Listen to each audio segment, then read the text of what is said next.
എല്ലാവർക്കും ചാനലിലേക്കും വീഡിയോയിലേക്കും സ്വാഗതം.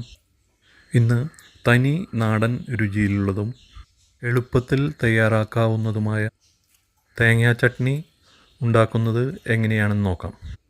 ഇതിനായി അരമുറി നാളികേരം, 8 ചെറിയുള്ളി, 2 പച്ചമുളക്, 2 തണ്ട് വേപ്പില എന്നിവ ഉപയോഗിച്ചിരിക്കുന്നു.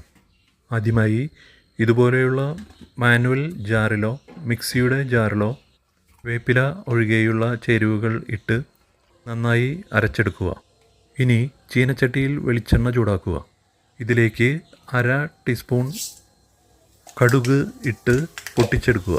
അരച്ചു വച്ചിട്ടുള്ള ചമ്മന്തിയിലേക്ക് ഒരു വലിയ ഗ്ലാസ് തിളപ്പിച്ച വെള്ളവും 3/4 ടീസ്പൂൺ കല്ലുപ്പും ചേർക്കണം.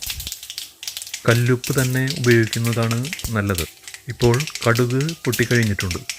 ഇനി ഇതിലേക്ക് 2 തണ്ട് വേപ്പില ഇലകൾ പറിച്ചെടുത്ത് ഇട്ട് കൊടുക്കുക.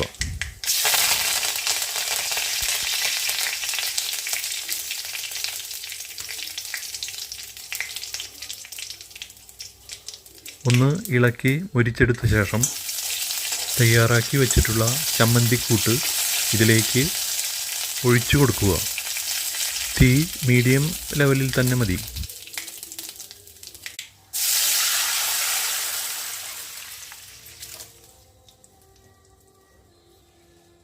ഇപ്പോൾ തനി നാടൻ ചട്നി തയ്യാറായി കഴിഞ്ഞു.